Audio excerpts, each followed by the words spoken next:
So, hello again. This topic is all about assessment procedure. We've done the calculation of total income. We've done the concepts of 5 heads. We've talked about clubbing. We've talked about set off. All these rules written in the Act by the government for uniform computation of total income. Ideally, in an ideal world, where everybody tells the truth, there are 3 stages. One is the earning of income.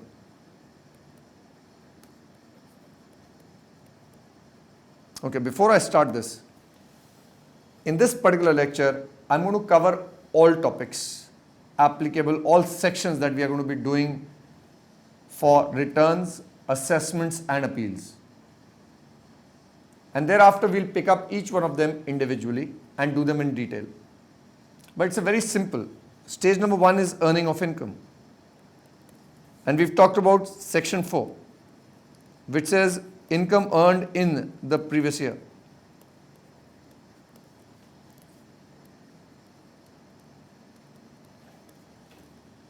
The second is reporting your income.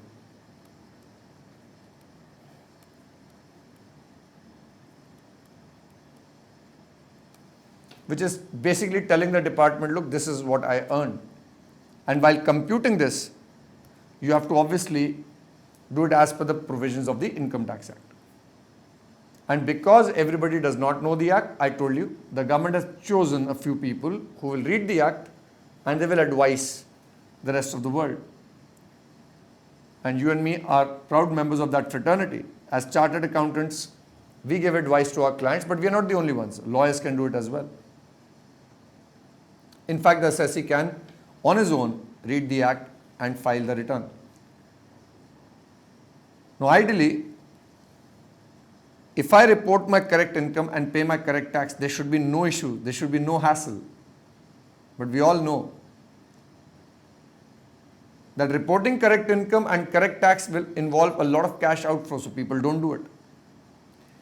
Therefore, the reporting procedure is what we call filing of returns.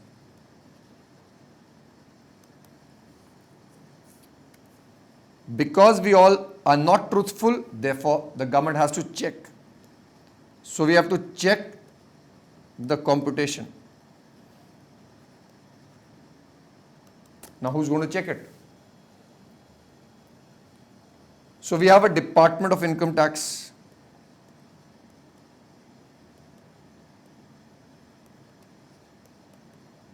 Whose main task is to ensure that everybody pays tax as per the provisions written in that Income Tax Act.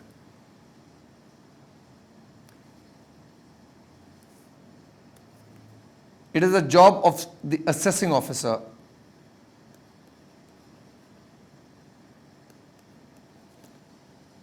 to check whether the returns the assessee has filed is in accordance with the provisions of the Act.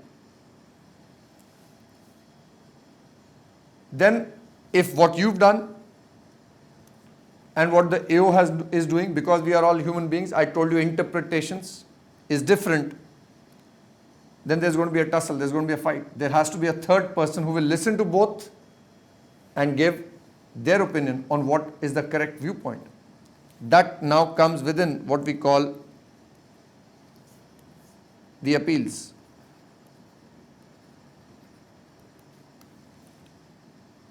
So we now need to define the procedure for appeals as well. Whom do we go to if there is a fight between the assessee and the assessing officer? So we have the appellate procedure. So very simple concept of me earning income, me telling the government, look, this is what I earned. The assessing officer checking how much I've earned. And if being a discrepancy, we go into appeals. But is it so simple? Let's take an example of cricket bidder. There's a batsman who's batting. There's an LBW appeal and the umpire says out. Can the batsman, raise an appeal against the decision of the umpire. In the World Cup that took place in India, if you remember, there was the DRS system, decision review system. So in that, the batsman could raise twice, object against the decision of the umpire. So if the umpire has said out and I feel I'm not out, I could refer it to the third umpire. And in that case, if the third umpire said I'm not out, well, the umpire would have had to change the decision. But is that DRS system applicable everywhere? No. In a test match, a fast bowler can bowl as many bouncers as he wants. But in a one-day international, well, there is a limited number of bounces he can bowl. Number of fielders within that circle, inner circle, is restricted for the first few overs. Now, all these rules are made to make the game of cricket more exciting, so that there is a lot of interest generated by the viewers. What the player can do, what the umpire can do, what the third umpire can do is all written in the rule book, which has been framed by ICC. Now try and imagine two people here. The player and the umpire.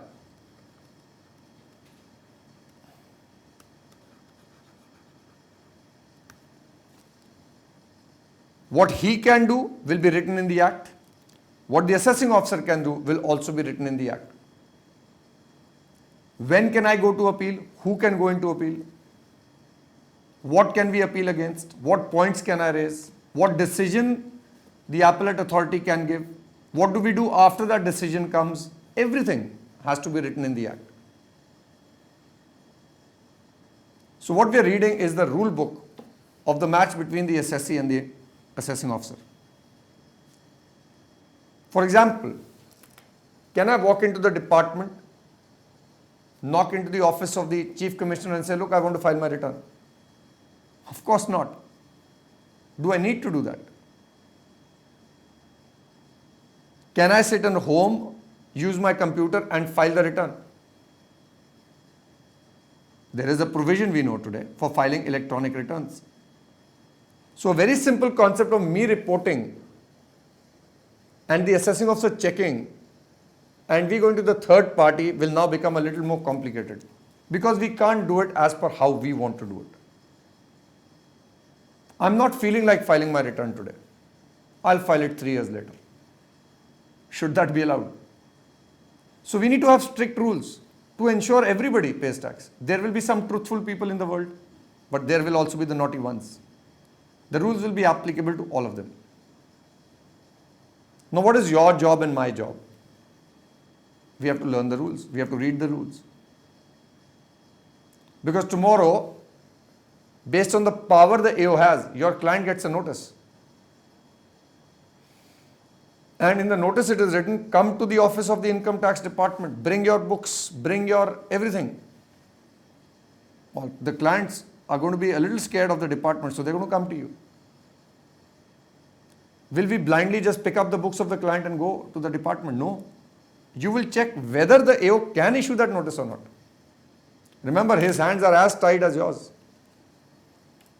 He also has rules to follow. He can only act within the power given to him in the act. For example, can he pick up the phone, call you and say, look, you answer my questions. How many cars did you buy? How much income did you earn? Can he do that? Can we allow absolute power to the AO? Because remember, if we give too much power to the assessee, he will misuse it. We give too much power to the AO, he's likely to misuse it. So there has to be a checking system on a checking system. So we have the hierarchy of the department. The department, we know,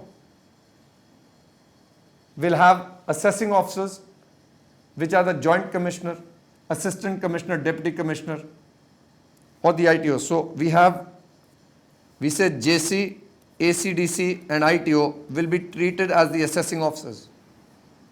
Section 127 defines the jurisdiction and who the AO will be. Now, without going into the procedural part, again, as I said, for the papers, we are going to concentrate on the conceptual part of law. The CBDT is the overall body in charge of implementing the act in the country, and then divided into areas under the control of a chief commissioner who will have commissioners of income tax working under him. We will do the hierarchy again once we do 116. But for the moment, we are looking at the assessing officer. It is his job to check the returns of the assessee. But to check him, we must have somebody senior checking him so that he is not misusing the powers, and that person is the commissioner. So there are powers of the commissioner to revise, to review the order of these AOs. So the commissioner will call for the files that these AOs have opened with regard to the assessees, check them, and if the commissioner finds there is a mistake in it, well, the commissioner can correct the order of the AO. Now, all that procedure we have to learn. So for the moment, we are back to a very simple concept that we are doing. The match between the assessee and the AO. Now we are going to read what sections give us the power to file the returns. We have a section 139 subsection 1, which is called the original return. Now this section will tell us who is compulsorily required to file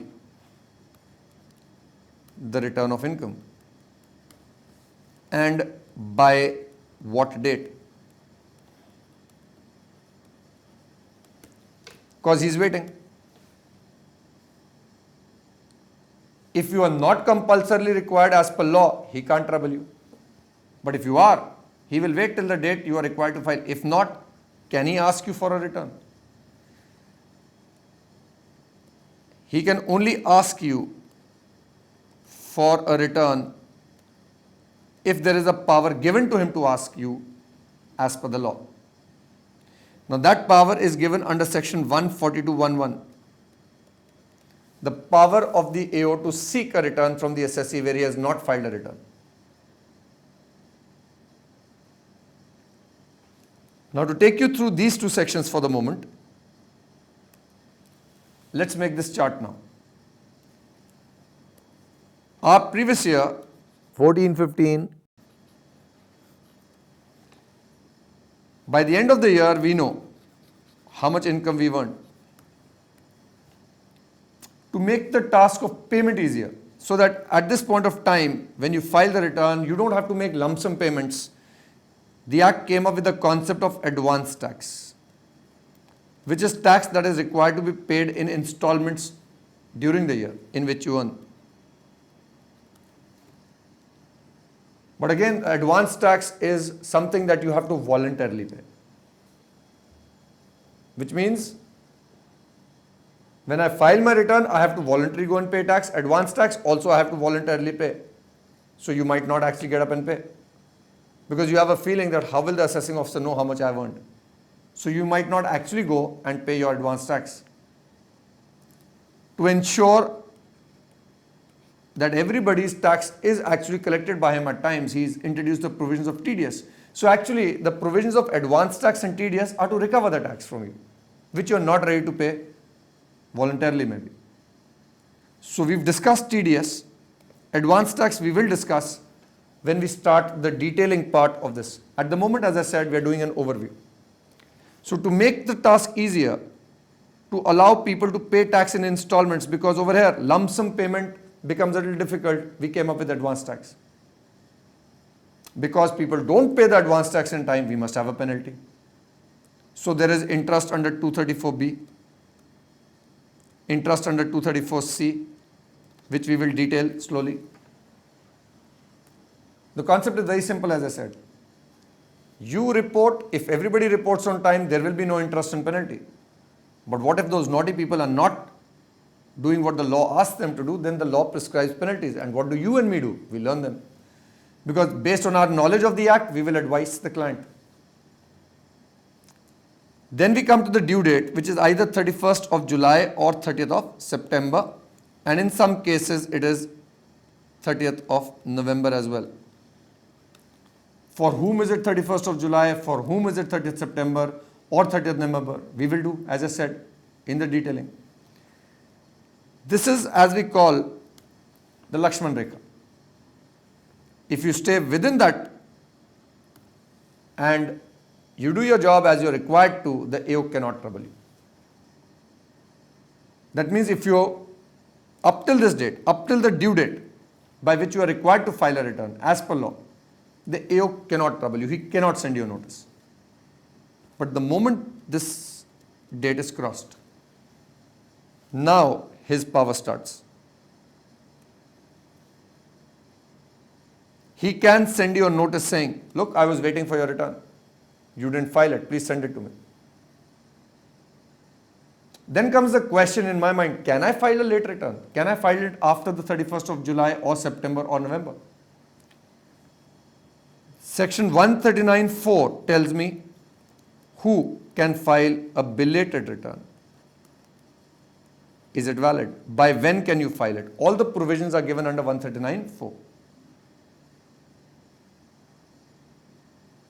Then questions like, if I am allowed to file a belated return, can the AO then send a notice asking me for a return as well? Well, I can't tell you all of this immediately. We'll have to read each of these sections. What we are learning now is what sections we need to do and what each one will tell us. So 139(1) will tell us who is compulsorily required. And it will also tell us what is the due date. Because AO can only trouble the person who is compulsorily required. If I am not required to file a return, he should not be allowed to trouble me. But if he feels that I have income that is chargeable to tax, he feels, because of the knowledge he has. Remember, he's getting a lot of reports about you. You're quoting your PAN number on purchases. He's getting annual information returns. He's collecting a lot of data. Based on that, he's gotten the TDS returns from the payer. Maybe your TDS has been deducted. He's received information about it. He thinks you have income chargeable to tax, but you are not filing a return. Can he send you a notice? And that is what we will learn under 142(1)(2). Can he seek your books of accounts? Can he make inquiries about you from your neighbors, from your banker? Now we have to look at section 142(1)(2), 1(3) and 142(2). Now this is power to collect information.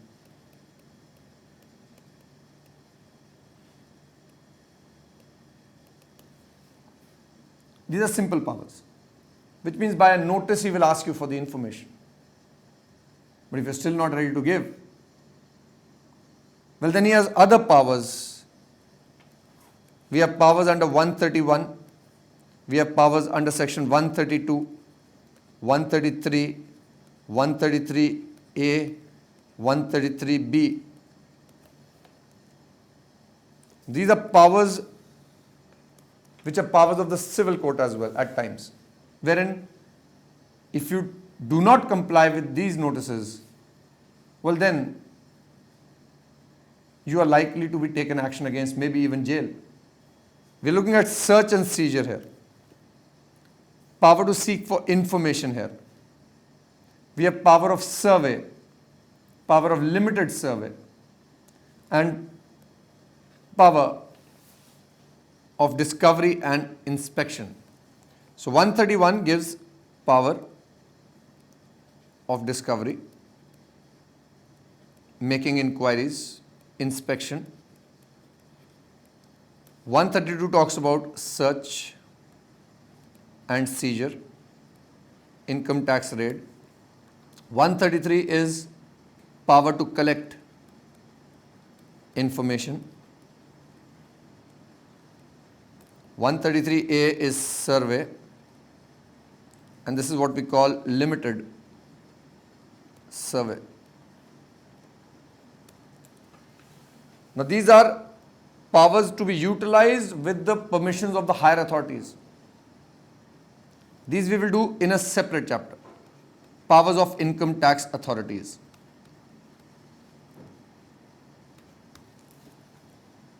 What are we doing here? We are looking at sections simply to be used here. Then what if I have a mistake in my return?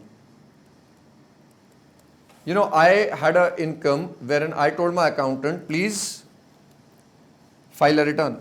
I told him 1 lakh rupees plus 50,000 rupees is my income. You please file it. There should be nil tax here. But what my accountant did was, he punched it another figure. And he filed the return as this and the tax as nil. Now there is an error, but because of that error, I will get a notice from the department saying, please pay your tax. They are going to smile. They have tax to be collected here. But before I get a notice, I find out, oh, there's a mistake. Can I correct that? No, I can correct it only if it is allowed as per 139(5), revised return. Who can revise a return? What return can be revised? Within what time I can revise this? Obviously, we will read in detail. As I said, we are just first finding out what sections we need to do. What if the department finds out there is a defect in my return? They find out, look, there is a mistake in the return. What can they do? What checking can they do? What powers do they have? Now there is a procedure for what we call assessment or checking. There are two types of checkings. One is 143(3) scrutiny assessment and 144 best judgment assessment. When we file a return, there is an automated process of acknowledgement that is received. And today, because the returns are being filed electronically, there are certain errors that can be corrected by the software itself, arithmetical errors or incorrect claim wherein there are annexures and the main total income chart figures do not match. These can be corrected by the software itself and raise an automated demand on its own. That procedure is covered under 143(1). If I get a notice under 143(1), is that an assessment order? What do I do once I get a notice under 143(1)? Now all of these things we will read when we do 143(1). But if the assessing officer, on directions of the CBDT, there are certain cases that should be on the guidelines given, must be taken up for scrutiny, checking. Well, once he decides that this case needs to be checked in detail, to check whether the total income has been computed properly, then he must follow all the procedures given under 143(3). Can he sit in an office and decide, okay, look, I want to take this case into scrutiny, and he sends notices to your bankers because of the powers I just discussed he has under 133 to collect information from banks? Can he use these powers randomly? Does he need permission of the seniors to use these powers? All these things we will learn when we do the sections. But he cannot on his own decide he wants to scrutinize your books. He must send you a notice.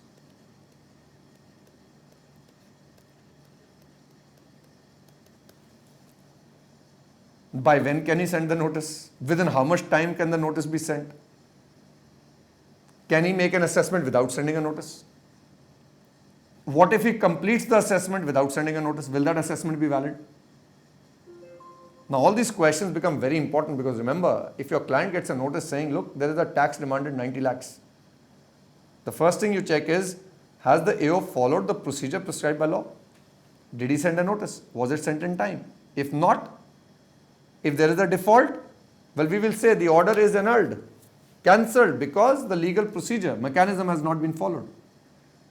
So it is important for us to read all the provisions and understand whether what the AO is doing is in accordance with the law. So assessments are two kinds, I said. One is scrutiny, the other is best judgment assessment. Now scrutiny assessment, for that the notice has to be sent. Best judgment, is for the naughty people, people who are making defaults, for somebody who did not file a return, for somebody who got a scrutiny notice but did not reply to it, for somebody who was sent a notice seeking a return but did not reply to it, for somebody who was asked to get a special tax audit done. Now we've talked about tax audit under 44AB. So as an assessee, we know if the turnover exceeds 1 crore or the business receipts, the professional receipts, exceeds 25 lakhs, you are required to get a tax audit done.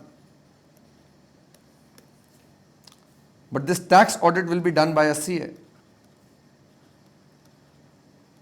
Yes, the CA is acting on behalf of the government.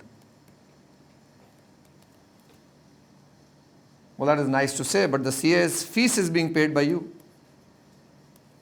Sometimes the CA might, and I'm not saying they will, but they might be a little lenient in their approach towards writing the deficiencies. So what the department has,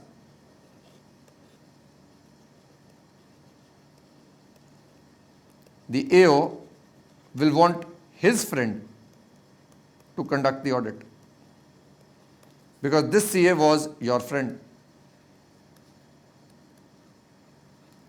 When his friend will again be a chartered accountant who is empaneled with the department, there is a procedure under 142(2)(a). So if the AO, as per 142(2)(a), if he has the power, when does he have the power? We will do slowly. Then he might want the same assessee to get a tax audit done, but this time from his friend. And this is what we call special tax audit under section 142(2)(a). Can the AO order a tax audit under 142(2)(a) even if the assessee has already gotten an audit under 44AB? Well, I'm not going to tell you right now. We're going to do the sections in detail, I said. So coming back, if there is any one of these defaults, then in that case, the AO can make a best judgment assessment. We also call it X,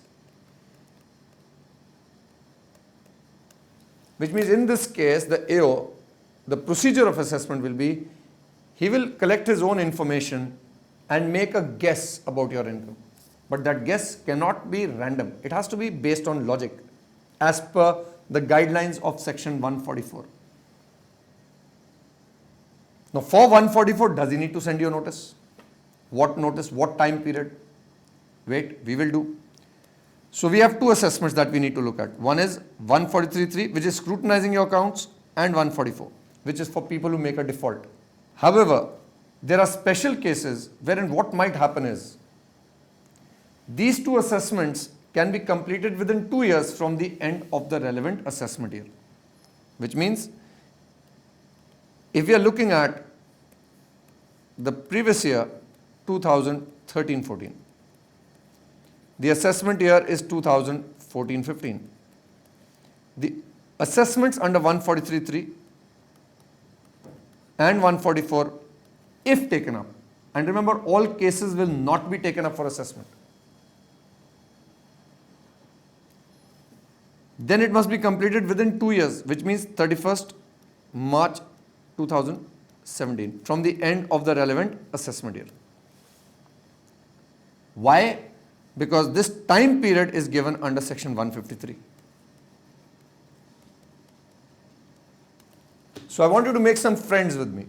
The sections we need to make as friends. We need to learn what section says what.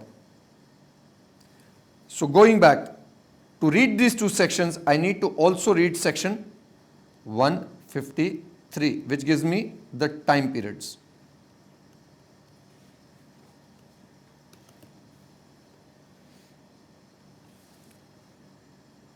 So there are some assessees who will sit back, who filed the return earlier and are praying so that this date crosses. And by luck, their case did not go into checking. And what? They did not disclose their income in total. And they are very happy. The smiles are not ending. He says, the department cannot tax me now. For people like these, there is section 147, reassessment. Or as we call it, income escaping assessment. That means if after this period also AO finds out that there is some information, maybe somebody whom you were dealing with sends a letter to the AO saying, look, check him. He's not showing his income properly.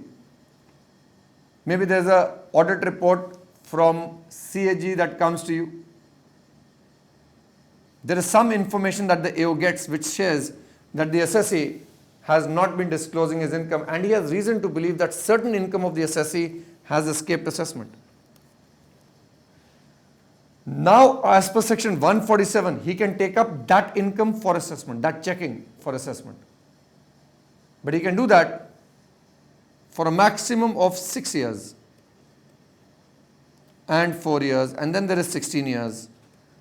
All these time periods we will do after the completion of the assessment year. So, within 6 years, if I say, that means this year, 31st March 2021.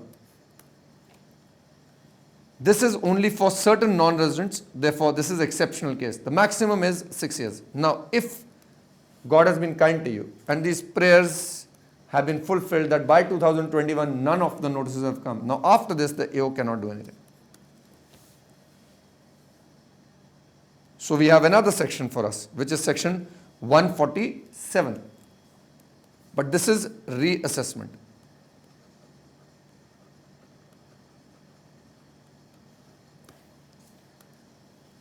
What if in the order of the AO there is a mistake?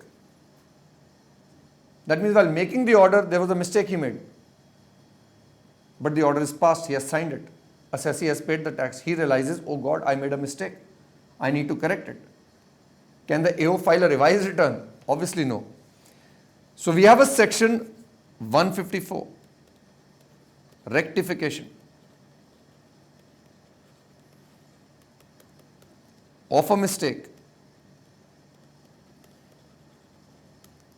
something called apparent from the records. Who can correct the mistake, what order it can be corrected in, within what time it can be corrected, what mistake can be corrected. We will learn when we do section 154. But we now know there is a section that gives the power to the AO to correct his mistake. Not just the AO, income tax authority. And if there is an income tax raid on your house, that means you've been a big defaulter. You've disclosed very little income and hidden a lot of income from the government. Then they will collect information about you. They have the power to come to your house, to your office at any time of the day and search your premises. If you saw that movie, Special Chabbis, that gave you an insight of what they can do. They can find out where you are hiding all the cash that you've earned because they have information, they have collected that data. Once they do that, now there will be another kind of assessment called block assessment.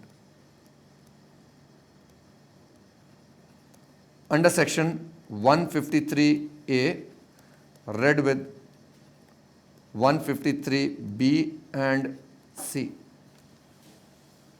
But this will only be if there is a search and seizure under section 132 and then there is 132A, requisition of books of accounts. We will talk about as we move on. Now this assessment will be there for the last 6 years. Therefore, if the search was during the current year, then once block assessment is done, the previous 6 years now,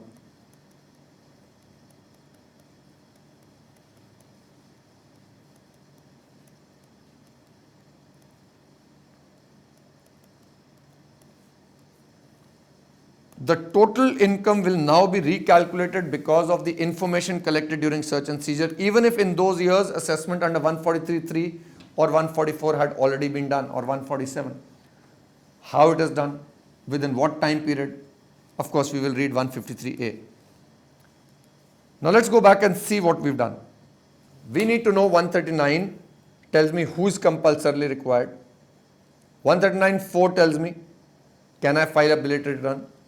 139.5 tells me, can I revise my return? Can I correct it? There are sections 139.9 telling me what is a defective return.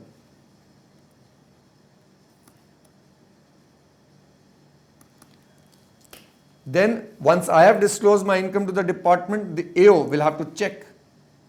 He has powers. He has powers under section 142, seeking information, seeking returns from me, collecting information.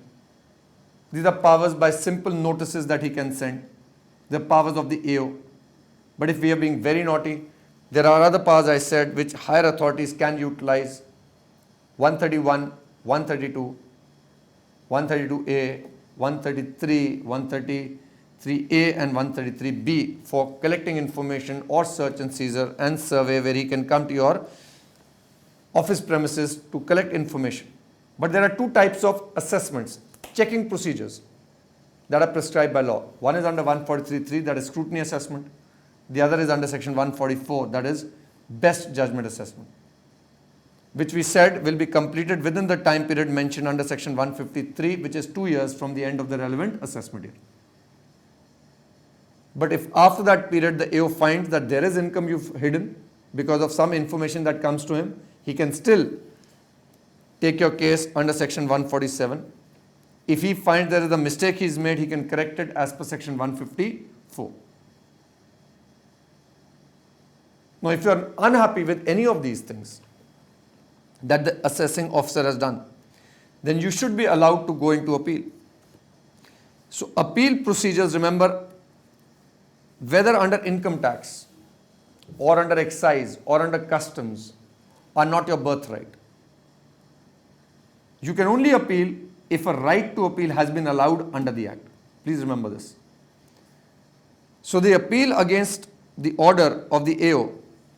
So, the assessment procedure now tells us that against the order of the assessing officer, the first appeal will be filed to the Commissioner of Income Tax Appeals. Now, obviously, the first appeal will be filed by the assessee.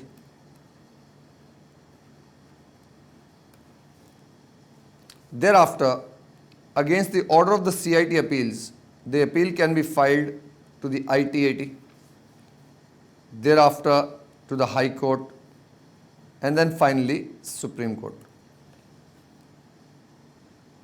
Again, who can file an appeal? What is the procedure of appeal? What points can be raised? What orders can be passed by the CIT appeals? What is the jurisdiction? Again, ITAT powers. We will do all the sections. 246A talks about CIT appeals. The order is section 250. ITAT 254. High Court 260 and 262. All these sections plus more applicable we will do. But there is also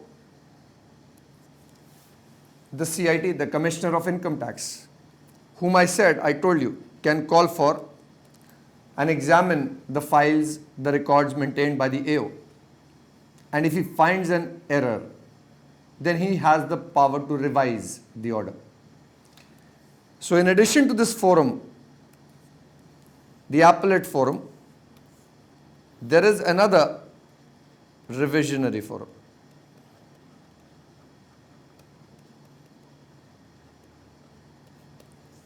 Wherein powers are given under sections 263 and 264 to the CIT now to revise an order which is prejudicial to revenue, which means if the CIT, while checking the proceedings conducted by the AO, finds that the AO has made an error, and because of that error, the department is losing interest. It is prejudicial to the interests of the department, losing tax, sorry. Then the CIT can revise an order under 263. Under 264, revision can only be in favor of the assessee.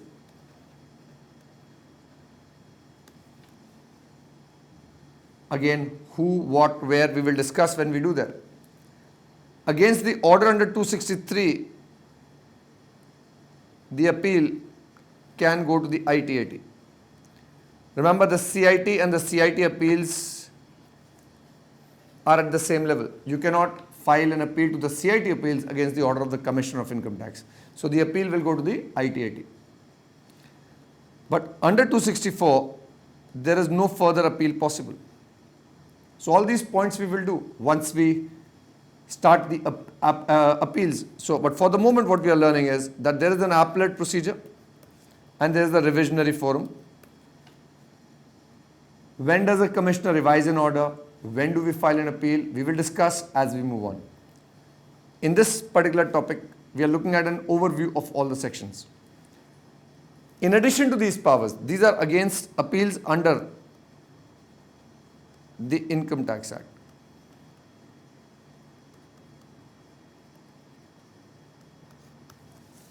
But there is a constitutional power we have.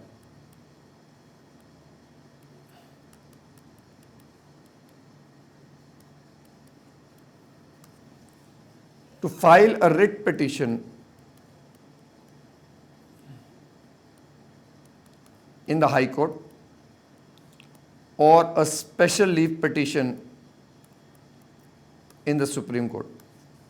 Thus, on any point where I do not have a right to appeal against any order or notice under the Income Tax Act, we must also cater for the basic fundamental rights that most Indians have, or all Indians have. One being the right to file an appeal or make an application to the High Court on a point you want to be heard.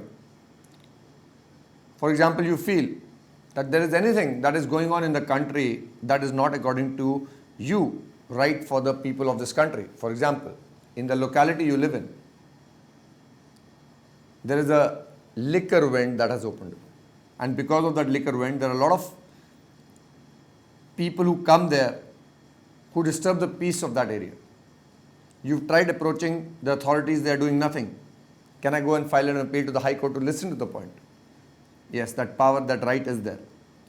Similarly, if the assessing officer, in your view, has sent you a notice which is beyond his powers, or he is troubling you because you refuse to probably accommodate him, maybe his demands were not being met. In that case, maybe a right to appeal is not given under the Act. Can I file a writ petition in the High Court? Now, those powers we will discuss also when we do the appeals.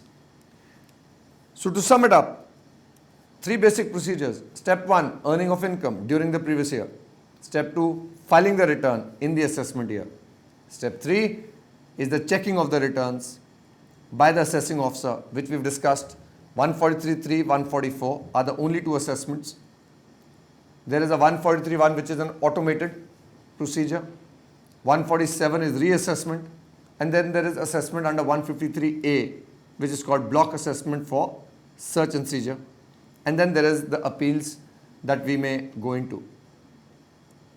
Having said this, what we are going to now look at is the sections for returns. Again, basics 139.1. Now, who is compulsorily required to file a return? We say every company and a firm must compulsorily file a return. as per 139(1). Whether the company has income or the company has a loss or the company has a nil return that is required to be filed, they are compulsorily required to file a return. Their return must come. But every other person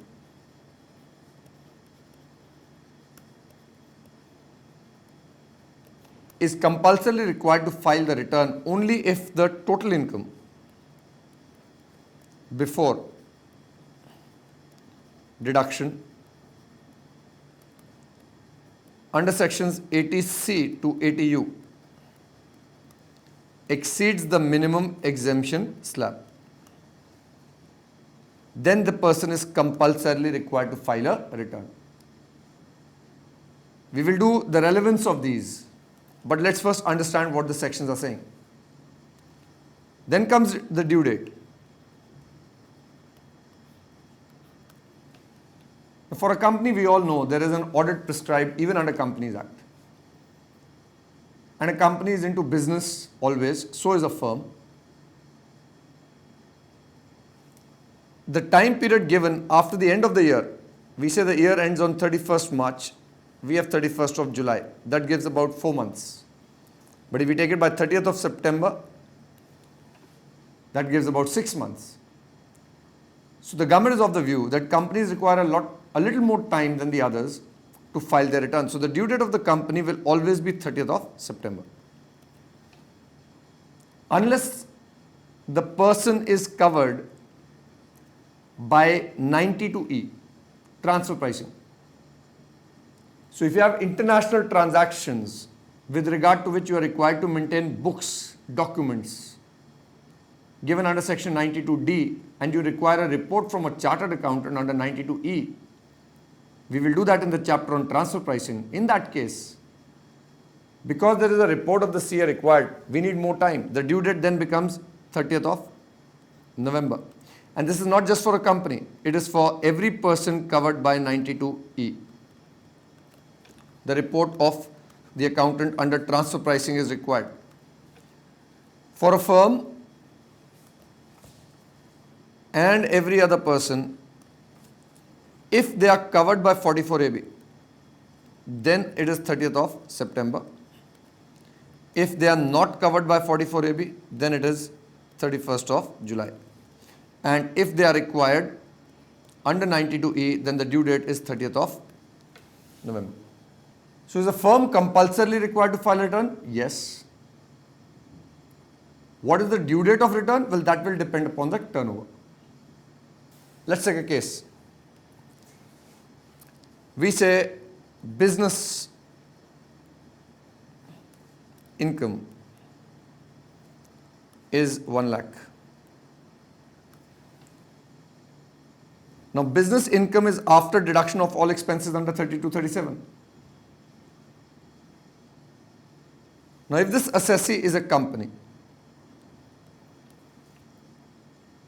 my first question would be, is this company compulsorily required to file a return? Our answer would be yes. So, under 139(1), the company is compulsorily required to file a return. Now, the business income is 1 lakh beta. I am assuming the 5 heads are nil. So, the GTI comes to 1 lakh. There are no deductions, so the total income also comes to 1 lakh. Remember, the company will pay tax at the rate of 30% plus 3%, assuming this to be a domestic company. If it's a foreign company, will it still be required to file a return? Well, if foreign company has total income assessable in India, well, then the rules will be exactly the same. So whether it is a foreign company or it's a domestic company, well, if it's a foreign company, the rate of tax obviously will change, but the compulsory filing of return rule remains the same. The next question I will ask is this covered by 44AB? For that, income is irrelevant. So in the current year, we look at the turnover, and if the turnover exceeds 1 crore, then a tax audit is required. So if turnover exceeds 1 crore, and if turnover is less than or equal to 1 crore, not required. By what date should the company file the return? 30th of September, assuming they are not covered by 92E. Had this been a firm or LLP? Let's look at the questions again. Is a firm compulsorily required to file a return? Yes. If the turnover is more than 1 crore, they will be covered by a tax audit, else they will not be. What is the due date? Now the due date will depend upon 44AB. If covered by 44AB, 30th of September. If not covered by 44AB, then 31st of July. We'll take up the case of individual now, or HUF. Now the business income is 1 lakh, total income is 1 lakh. Is he compulsorily required to file a return? No. But are they covered by 44AB? Again, that will depend upon the turnover. So if the turnover was more than 1 crore, suppose it was 1 crore 2 lakhs, and the expenditure was 1 crore 1 lakh, well, we again have income of 1 lakh. So covered by 44AB or not will still be possible. Well, they are not required to file a return, therefore there is no question of due date here. The question would be if they voluntarily want to file a return. There is no compulsion. They voluntarily want to file the return. Can they do so? Yes, there is no restriction in the Act that if an assessee who is not compulsorily required still wants to do so, well, the assessee is allowed to do so. That will be a valid return. Let's say there is a business loss.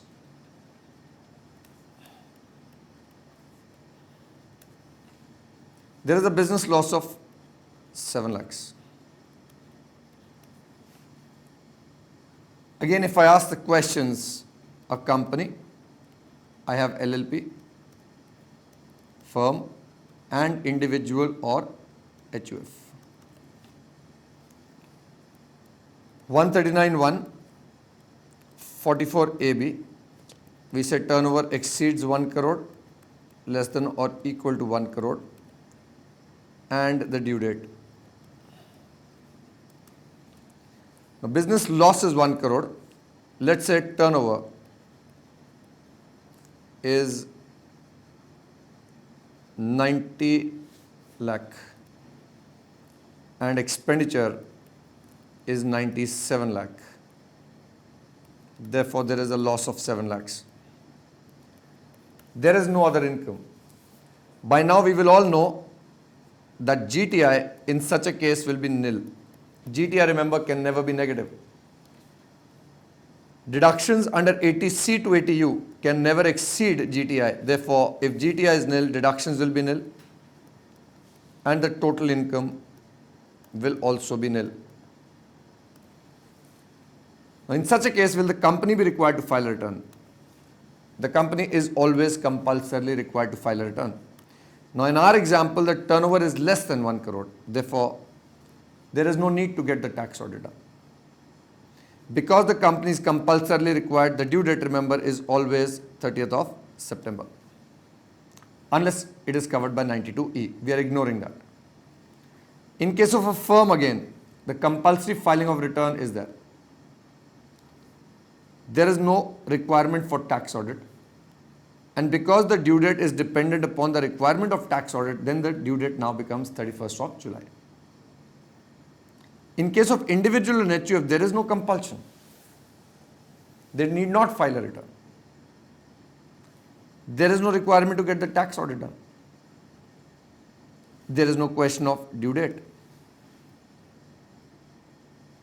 However, in the next year, would these people want this loss to be set off? So we say in the next year, let's say there is a business income now. And the business income is coming to 12 lakhs. Last year, the loss was 7 lakhs. For a company and a firm, they would have had to disclose that loss to the department. The return would have gone. But for an individual, he would not have filed the return. Since he's not filed the return, there is no information with the department of how much loss he has. What can he do now? He can simply say, I had a loss of 12 lakhs last year. He says nil. If he says nil, again next year he is not required to file a return. Such a person will never file a return. And remember, scrutiny, I told you, can only take place if a notice under 143(2) is sent. Well, let's see, when can a notice be sent? Now, scrutiny notice can be sent to the assessee within 6 months from the end of the year in which the return was filed. Within 6 months from the end of the year in which the return was filed. The time period for notice for scrutiny, which is mandatory for assessment under 143(3), depends upon the return filing.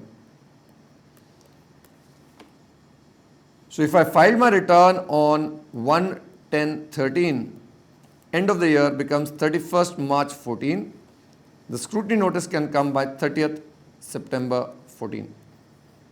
6 months from the end of the year in which the return was filed. We will do that later. At the moment, what we are learning is, if no return is filed, no notice can come. And if no notice can come, scrutiny cannot take place. And best judgment only takes place in case of default. Which means the defaults we did, 139. If he does not file a return, but if he is not required to file a return and does not file it, there is no default.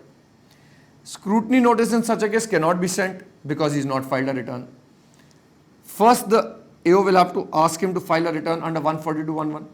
That means he must have certain information in his possession seeking that return. Tax audit 142(2)(a), when we do, we will learn it can only be ordered once assessment is pending. Assessment cannot be pending because there is no return. Now, having said that, to ensure that this kind of manipulations are not resorted to make the process of assessment a lot more complicated, Section 80 was introduced. Now, Section 80 says, we know if loss is to be carried forward to the next year, the return of loss must be filed before the due date under Section 139(1). That means it must be an original return. Now, if we come back here, he is not compulsorily required to file a return. But then if he does not file the return, this loss cannot be carried forward to the next year. That means in the next year, he cannot claim 12 lakhs as a deduction. He will now be allowed to claim 7 lakhs only if last year he had filed a return. If he had not filed a return, even that would not be allowed, and he will now have to pay tax on 12 lakhs. Nobody would want to do that. So what would you do? You would now file a return. And I repeat again, if you file a return over here, remember, you are not compulsorily required to, but you are doing it only to carry forward the loss because that is a compulsion as per Section 80. Don't do it. That's your wish. But of course you will. Now I need the due date because as per Section 80, my loss can only be carried forward if the return has been filed before the due date. What is the due date now? For individual HUF not covered by 44AB, the due date is 31st of July. So we've done at the moment two things. Who is compulsorily required to file a return and by what due date? Now I want to look at a summary of this for us together. We say a company, whether Indian or foreign could be a resident or non-resident, covered by 44AB or not, is always compulsorily required to file a return. The due date is 30th of September. I am saying again 92E. If covered by 92E, then it becomes 30th of November. For a firm, whether resident or non-resident, covered by 44AB or not, compulsory to file a return, but the due date will depend upon whether covered by 44AB or not. Now the others, I've taken individual and HUF. whether covered by 44AB or not. That does not determine whether they are compulsorily required. Compulsion will be if the total income plus deductions under 80C to 80U is more than minimum exemption slab. Let's see why this is added. Let's say there is again an individual.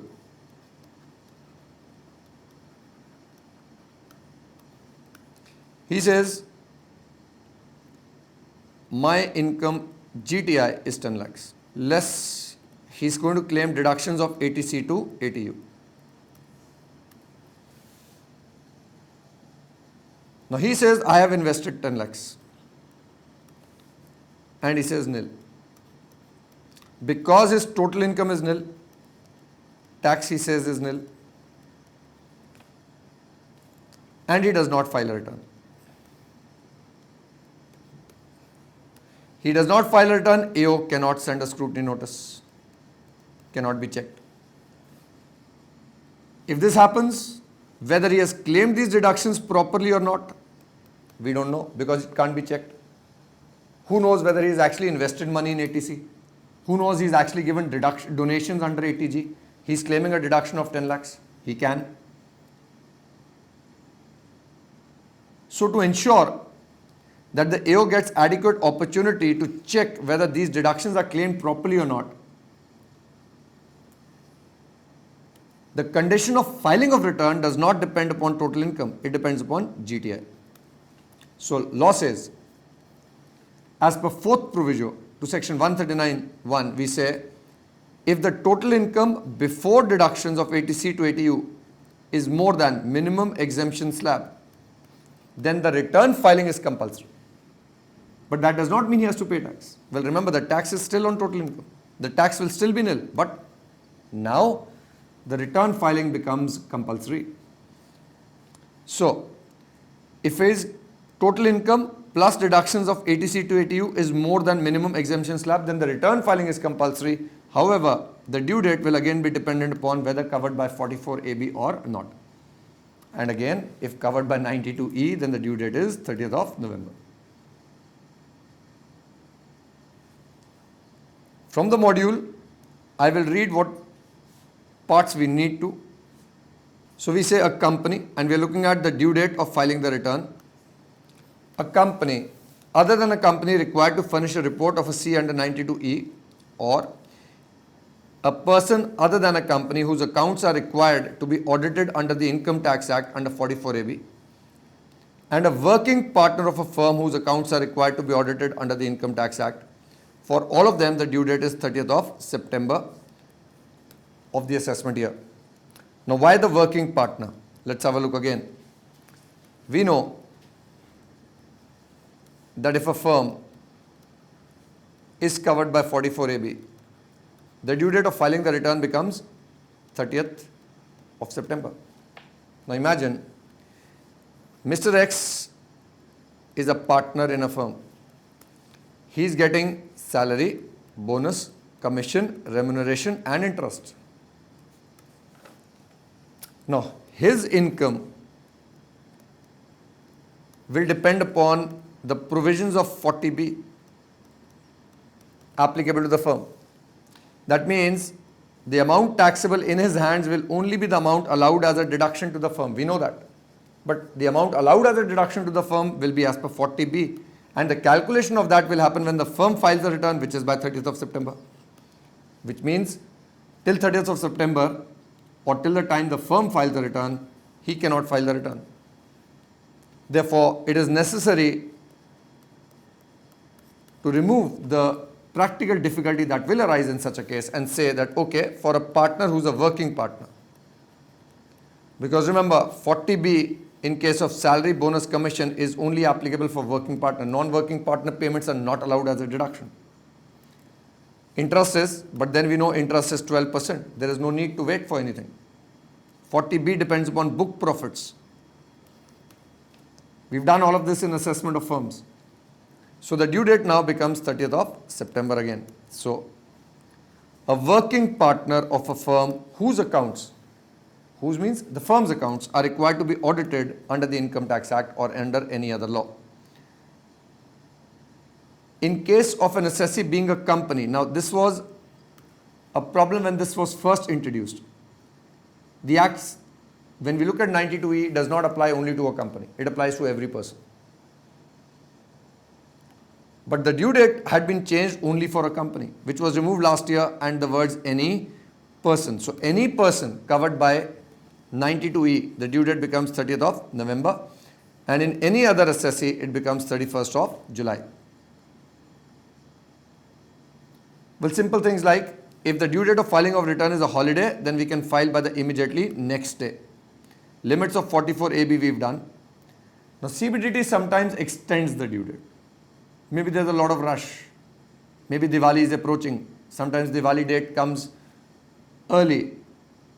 Maybe the due date needs to be extended, which CBDT does. Now if CBDT by its power extends the due date, will a return filed in the extended time period also be treated as an original return? So we say, in case the due date is extended in any year by the CBDT or the government, then such extended date shall be the due date as specified in the direction by the board or the government. So if it is in any year becomes 31st of October, then the due date under 139(1) will be 31st of October. Any assessee may voluntarily file a return of income even if there is no compulsion under the law. We will come to the penalties in a while. Now let's take the case of deductions under 10A, 10AA. Let's say there is a unit which is eligible for section 10AA. That means it's in a SEZ. We know whatever is the sale, suppose the sale is 100 lakhs and the profit is 20. Now the profit of 20 will be eligible for the deduction into export turnover divided by total turnover. Export turnover is the money brought into India in foreign exchange, in foreign currency, within 6 months from the end of the year, that is again by 30th of September. So if this is previous year, 2014-15, this is export sale that is taking place. But by 30th of September, you brought only 80 lakhs as convertible foreign exchange in foreign currency. Then 20 lakhs, which is the profit 100 lakhs into 80 will be deduction under section 10AA. Now what can people do? If people don't file the return, let's see what the problems are or what the penalties are. Let's come back to this diagram. Now we're going to look at what are the consequences of defaults. Then we will go and understand what amendment was made in 10AA. First and foremost, I told you this is the Lakshman Rekha. You don't cross it, no one can trouble you. But the moment you cross it, now the powers or the jurisdiction of the AO starts. Now let's take it 139.4. By when can I file a belated return? Law says you can file a belated return within 1 year from the end of the relevant assessment year. You can file a belated return within 1 year from the end of the relevant assessment year. So for previous year 2014-15, the assessment year ends here. I can file a belated return within 1 year. So by 31st March 17, I can file my belated return. Then what is the purpose of the original return? Well, if you file a return after the due date, there are a few problems. One, remember section 80? Loss will not be carried forward. So if you file your return late, that return is valid, but the loss cannot be carried forward. There's one major disadvantage. Imagine a loss of 80 crores, which next year can be set off against your profits, which means 80 crores into 30%. 24 crores of tax can be saved. But if you file a return late, you can't carry it forward. So that's a major disadvantage. To ensure people try and file the return before the due date. Well then of course there is penalty and interest. For late filing of return, there is an interest under 234A. which starts from the due date till the day the assessee files a return. And that is tax outstanding into 1% per month or part of the month into number of months. We will do the calculations, beta. Let's first look at the concepts. We'll do each calculation in detail. Please don't worry on that count. So if you file the return late, one disadvantage, loss can't be carried forward. Second, there is interest going to be levied. So if there is a tax that is coming, well, on that tax, even if you file it for 1 month late or 2 days late, the minimum interest charge is for 1 month or part of the month.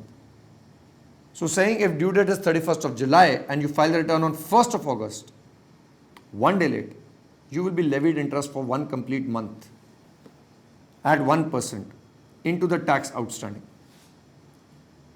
The third, there is a penalty that may be levied. Remember again, penalty leviable by law shall. No, it may be levied. And if reasonable cause for delay can be proved, well then that penalty may be waived off. But there is a penalty of 5,000 rupees under section 271F, but that penalty can only be levied to a person who is compulsorily required to file a return. To a person, I repeat again, who is compulsorily required to file a return, and the return is filed after the end of the assessment year. Which means if I file the return during this period, here, interest can be levied, penalty cannot be levied. So there are 3 defaults or 3 problems. There is also a 4th problem. One very important problem. A belated return cannot be revised because the provision of revision of return, to be able to yourself correct your mistake, is only given under section 139(5). So the concept of revised return is given under section 139 subsection 5. As per section 139(5), only a return filed under 139(1), which is before the due date, or a return filed in pursuance of a notice under 142(11), only these 2 returns can be revised. Well, the details about the revised return with questions will come in a subsequent topic. But for the moment we are learning, a return filed late cannot be revised. Now imagine that for the previous year, 2014-15, the due date was 31st of July. You did not for some reason file the return before that date. You had given the accountant the data to be filed like this. But the accountant pressed one more zero.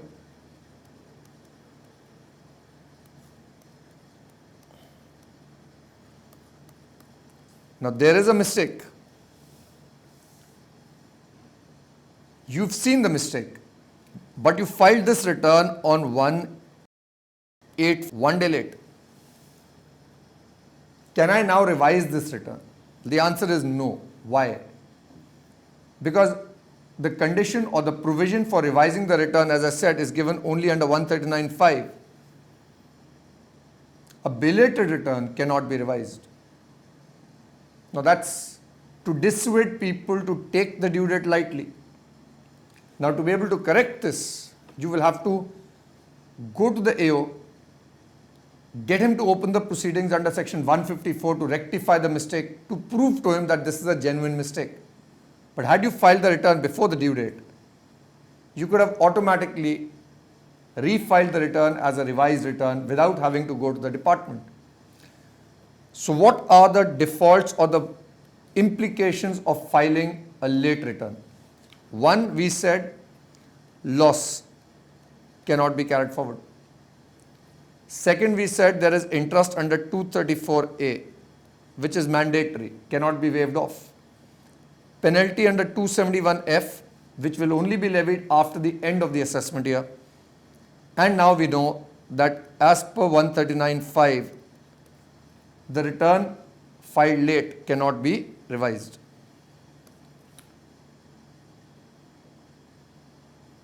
We were talking about 10AA now.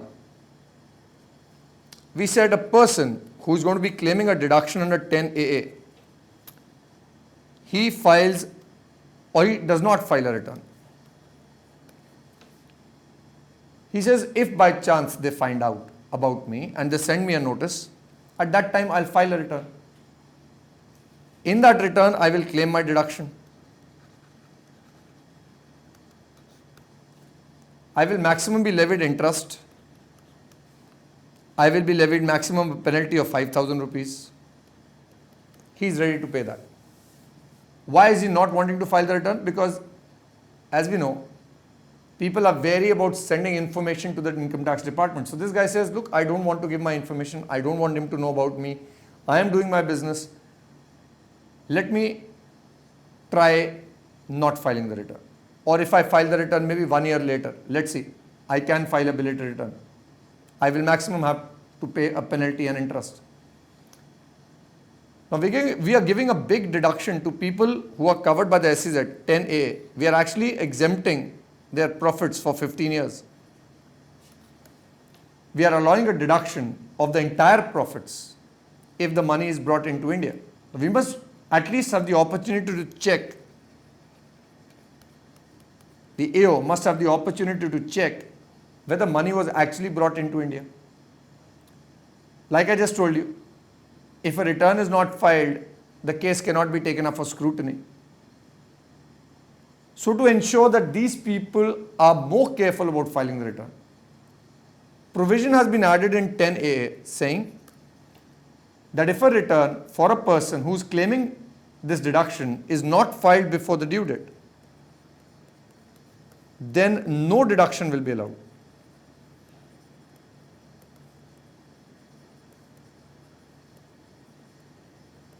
Now I'm sure you appreciate. Now if this guy does not file the return before the due date, forget the interest and penalty, that as it is will be levied.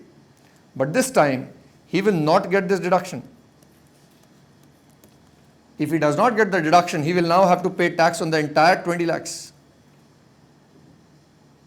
That is a big deterrent.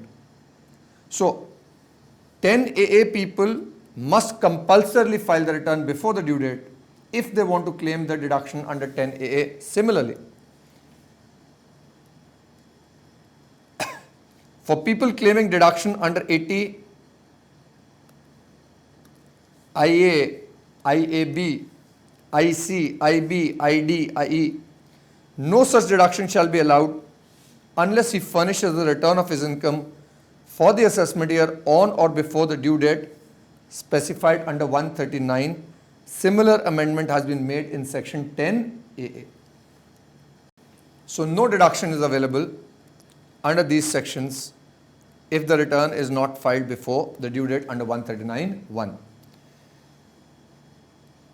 Now lately, there have been a stress on finding out assets about Indians located outside India. There are a lot of Indians we know who have a lot of money stocked in markets outside. They have assets purchased outside, they have bank accounts outside. Now if a person is a resident of this country and has assets or income outside, well, he is liable to tax on those assets under wealth tax and on that income under the Income Tax Act. With an effort to start collecting information about these people, firstly, an amendment has been made to make filing of return compulsory for these people. So for every resident, and in case of individual and HUF, R plus OR. So we say for every resident and ordinary resident, it does not apply to NOR. So it is basically every resident, not NOR, who has any asset including financial interest in any entity located outside India or has signing authority in any account located outside India. the filing of return by such a resident would be mandatory irrespective of the fact whether the resident taxpayer has taxable income or not. So whether there is income taxable in India or not, if a person has asset outside India, buildings, ownership of shares, ownership of any security, or a signing authority in a bank outside India, in that case, now the filing of return will be compulsory. Further, the forms of return, except ITR1 of course, there is a Schedule FA, foreign assets, that has been added. Now according to the schedule, we are looking at details of foreign bank accounts. Account number has been asked, country code has been asked, country name has been asked, where do you have it? Details of financial interest in any entity. What is the country?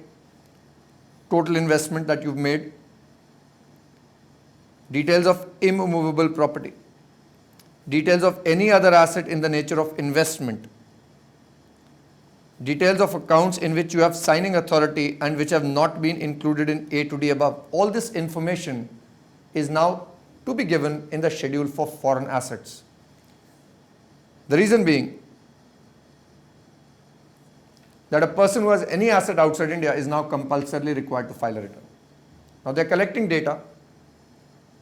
One might feel that if people staying in India are not disclosing their assets, then why would a person disclose assets outside India? Well, I'm not saying everybody will, but once it is compulsory and tomorrow the AO finds out that you have assets which you've not disclosed, now he can start taking action against you because now the return filing was compulsory for you. And slowly, with exchange of information taking place, as you know, the Swiss authorities are under a lot of pressure to give information about bank account holders there to the Indian government. The Indian government has stepped up the collection of black money which Indians have stocked outside India.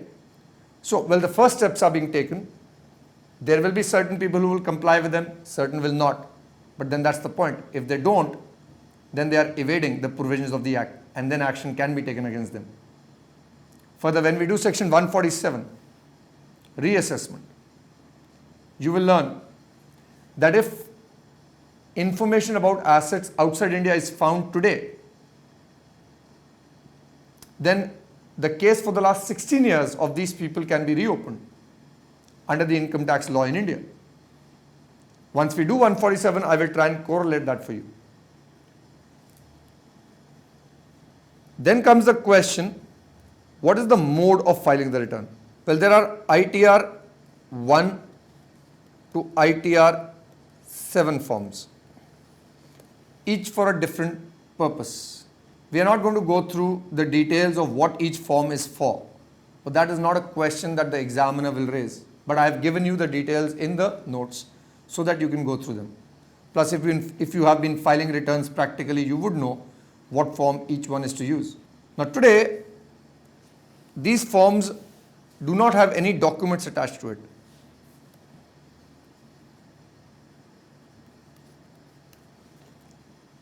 Earlier, section 139(9) gave a list of documents that needed to be attached along with the return. The form of return used to be a single page Saral form, which was then supposed to be accompanied by the computation sheet, by any tax audit report or a cost audit report or any investments that you made, the proof of the investments having been made. And if any of the documents under 139(9) listed was not attached along with the return, then this return was treated as defective. Now there is a difference between invalid and defective. Please understand the difference. An invalid return is deemed never to have been filed, but a defective return is only a defective return, and then a time period of 15 days was required to be given within which the defect could have been rectified, and had the defect been rectified, then this was a normal valid return. But if the defect was not rectified, for example, you had not attached the computation sheet or the tax audit report and a notice under 139(9) was received, and even within the time allocated, which is 15 days, but which could be extended, and you had not complied with the requirements, then your return would have been treated as invalid. However, with the introduction of the forms ITR 1 to ITR 7, the CBDT clarified that no document needs to be attached along with the return. One of the reasons obviously is that these forms are now detailed forms. Whatever information is required is given in the forms itself. Now, the basic purpose has been to centralize the data collection. So today we have a CPC Bangalore or Bangalore. Bangalore we know is now Bangalore. Now the idea would be that everybody in India files returns electronically. Wherever you are filing a return from, whichever city you are filing it from, all it goes to the common data center here. Whether it is the income tax returns, or it is the TDS returns, or the TCS returns, or the annual information return, everything should go there. That's the idea. And it has now been largely implemented as well. And these forms, the data is already filled in by the SSE. So the department is saving on their data entry cost by ensuring all returns are filed electronically. Then the data automatically reaches in the electronic form here. The softwares can then be used to correlate the data from the TDS returns to the income tax return, from one annexure to the main annexure, so that the simple tasks of arithmetical errors, certain claims, for example, if the depreciation value in the schedule for depreciation does not match the depreciation claimed in the business income, well, the software should be able to detect such defaults or faults. So to automate the process, section 143(1) has also been amended, which we will talk about. So slowly, e-filing of return is being made mandatory. Now, for whom is e-filing mandatory? First of all, for every company. E-filing of return is mandatory. For every other person who is covered by 44AB, who is required to get a tax audit done, e-filing is compulsory. Then slowly, we now have an individual or HUF whose total income exceeds 5 lakhs. E-filing is compulsory. When the law was introduced, it was 10 lakhs. And it was then reduced to 5 lakhs. By doing that, now everybody who has a total income exceeding 5 lakhs is required to e-file the return compulsory. That's covering almost everybody. Now we also know that an individual or HUF who has asset outside India, financial interest outside India, or signing authority outside India is also required to e-file the return compulsory. A person claiming relief under 90, 90A or 91 is also required to e-file the return compulsory. And a person who is required to submit an audit report electronically is also going to e-file the return electronically. So all these people are now required to e-file the return electronically. Then comes e-payment of tax. We know if a check is deposited today, it's going to take around about a day or 2 days to get the money credited to the account of the department. Why has e-payment also been made compulsory? You can now pay the tax by net banking, by debit card, or credit cards.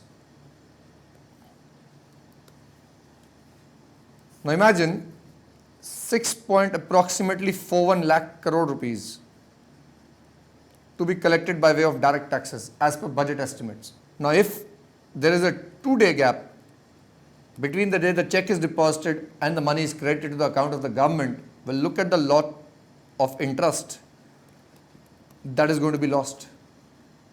So the government also is making sure, using technology, to save a bit of interest. Now, the 2-day interest goes to the government. So now e-payment becomes compulsory. Now, for whom is e-payment compulsory? Well, e-payment is compulsory for these people. For a company, e-payment is compulsory. For every other person covered by 44AB, e-payment of tax is now compulsory. Then comes digital signature. Now, just a brief overview. If we use our computers today, in the privacy of our homes, we've taken an internet connection. Now, the connection, let's say we've taken from Airtel. This becomes your ISP, Internet Service Provider. The signal from here goes to the Airtel server. This is the Airtel computer. Now, from there, you're going to be using your internet browser software. But remember, the signal today is going through the air. We have the microwave signals going through the air. You're sitting in the room enclosed, talking on your phone.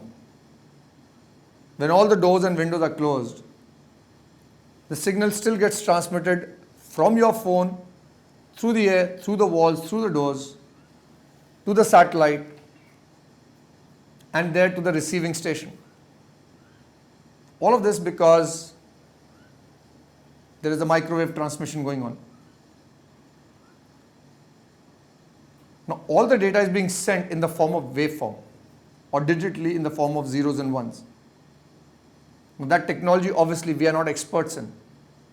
But what we need to understand is that from here, as a layman, a simple system, the signal is going to be sent to the transmitting station somewhere, which is going to be sending it to another station, which is going to be sending it to the receiving server. So if you are logging on to icai.org, you type icai.org on your computer here.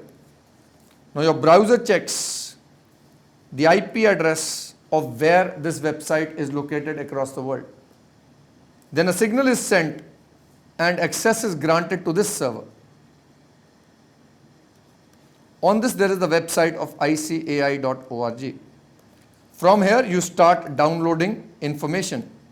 Whatever information is displayed here, through the same route, gets displayed in front of your screen. Similarly, if you are going to be filing our returns, we connect to Income Tax India.gov.in.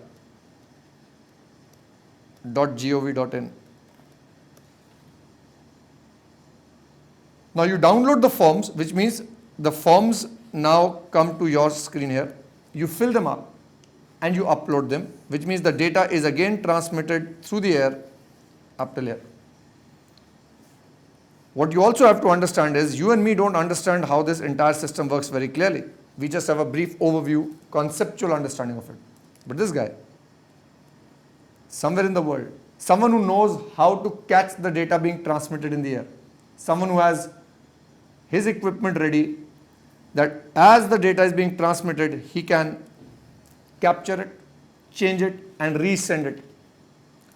Somebody we know as the hacker. Now what this hacker will do is that, suppose you filed a return over here 1 lakh.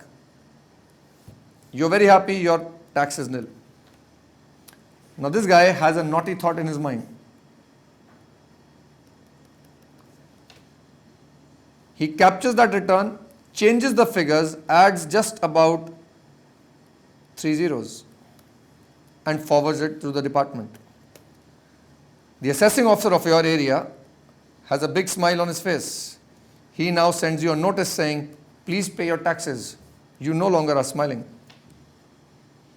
So how do we make sure that there is no disturbance or hacking on the route? So we come up with the concept of digital signature.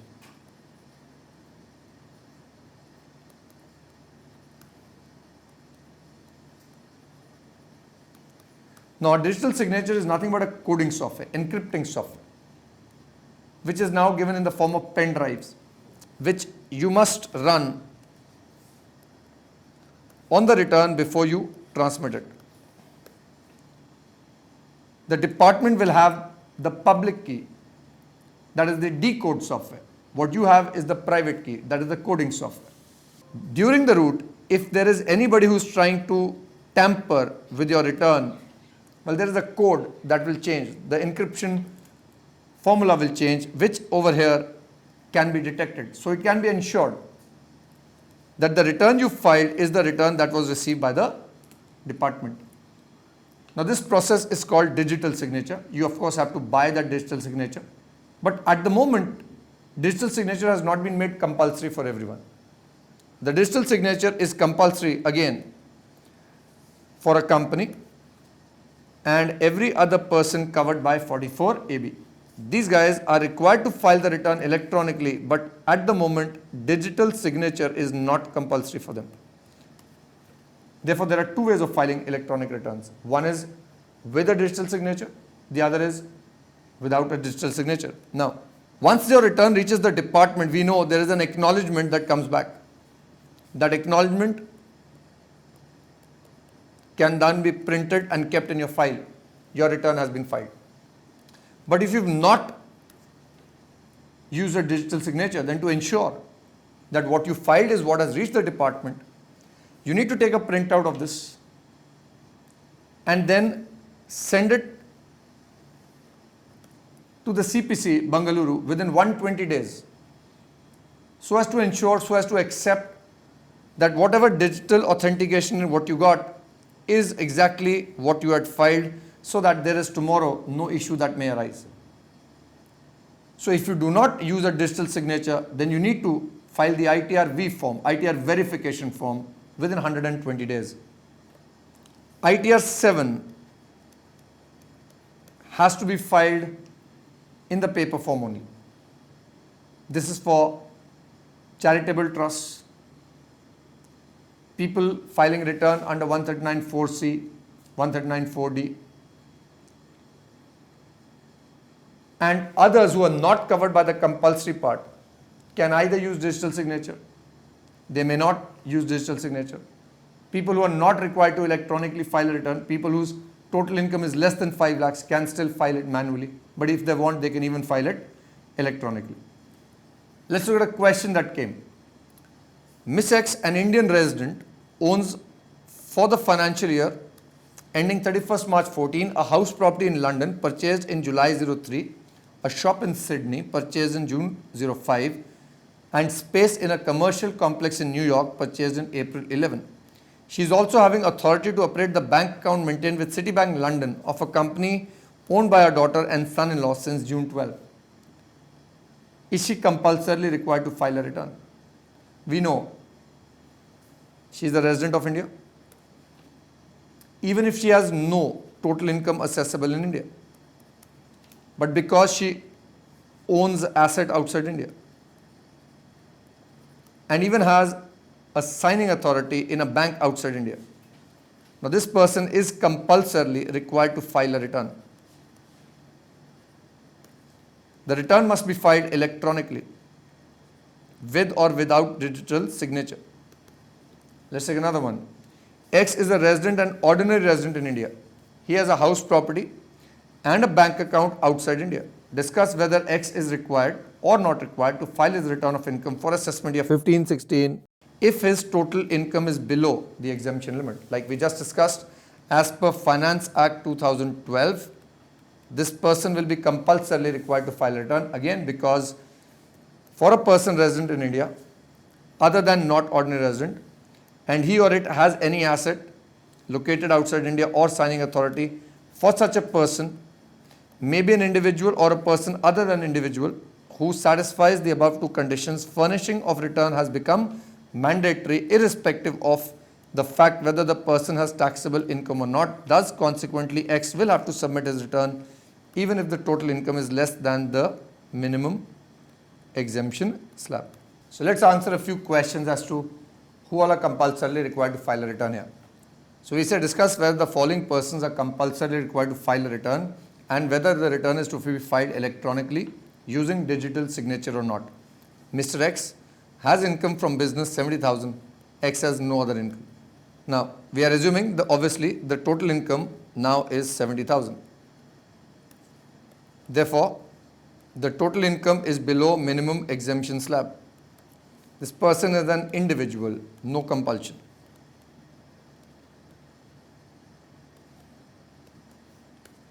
Should he file a return? Well, there's no harm in filing, but why should one file a return here? Question is tax audit required to be done? Now he has business and the income is 70,000. Well, the tax audit provisions we know are independent of whether there is income or loss. We look at the turnover. If turnover exceeds 1 crore, then this person is compulsorily required to get the tax audit done. And the tax audit report needs to be compulsorily filed electronically. So there is no compulsion to file the return, but there is a compulsion to file the tax audit report. But we know practically people will file the return. The next one says X has income, Mrs. X has income from house property 2,10,000. Now it will depend whether Mrs. X is a resident senior citizen.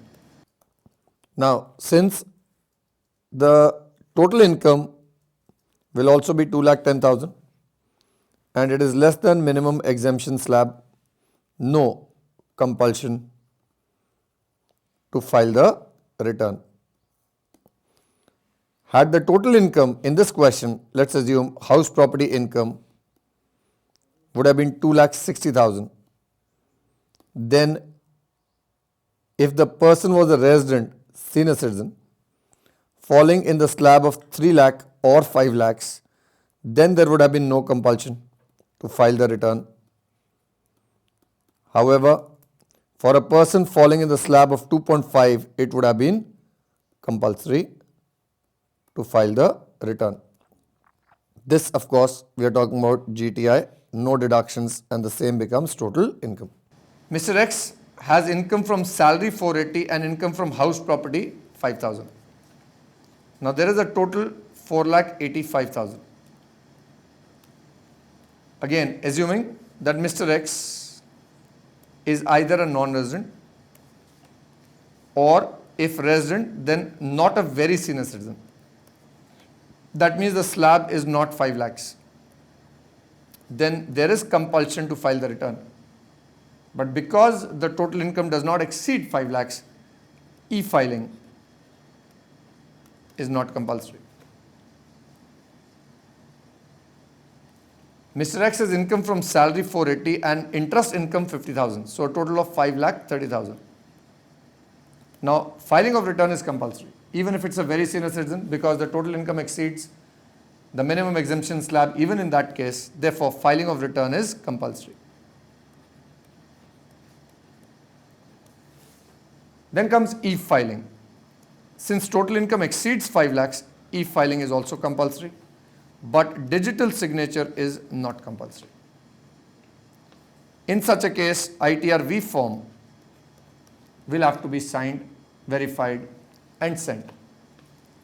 Firm ABC has a loss of 2 lakhs. Well, remember the firm is compulsorily required to file a return. Now, whether the firm is compulsorily required to e-file the return will depend upon the provisions of 44AB. If covered by 44AB, then e-filing is compulsory. In such a case, digital signature will also be compulsory. If not covered by 44AB, e-filing is not compulsory. Digital signature will also not in such a case be compulsory. A company has a loss of 2,30,000. Well, again, the company is compulsorily required to file a return under 139(1). The company is compulsorily required to e-file the return. The company is compulsorily required to use the digital signature whether they are covered by 44AB or they are not covered by 44AB. Doesn't matter. Mr. X has a business loss of 50,000. Now this is an individual, and an individual is not compulsorily required to file a return in case of loss. Therefore, under 139(1 we say no compulsion. Then comes the question, should they file the return? Well, if they need to carry forward the loss, then as per section 80 they must file the return. If they are going to file a return, I need the due date. And because this is business, well, again, two situations, covered by 44AB or not. If he is covered by 44AB, then e-filing and digital signature. If not covered by 44AB, then these two are not applicable here. And of course, the due date will be 30th September or not covered then 31st of July. So everything depends upon, a lot depends upon whether you are covered by 44AB or not. And remember, loss or income does not affect 44AB. What affects is your turnover. Well, X has income from business 1.20 and income from house property 70. So 1.20 and 0.70. That is 1.90. He has invested 82,000 in LIC and 15,000 in LIC pension policy, both eligible for 80C. That is 93,000. So GTI less deductions under 80C to 80U is 97,000 total income. Now, is this individual compulsorily required to file a return? Because the total income before deductions does not exceed the minimum exemption slab, there is no compulsion to file the return. Should a person or such a person be required to file a return? Well, why would he want to file a return? There is no compulsion, there is no loss to be carried forward, so this person will not likely to file a return. But if he does file a return voluntarily, well, that return will be valid. It is not going to be an invalid return. With this, what I have covered in this entire, and this has been a lengthy topic, is the basics of what are returns, what are assessments, what are appeals, and then 139(1), who is compulsorily required to file a return, whether return is to be filed using a digital signature, whether return is to be filed electronically. And in the next topic, we are going to look at what is belated return, what is a revised return, and what is a defective return. Till then, take care. Have a good day.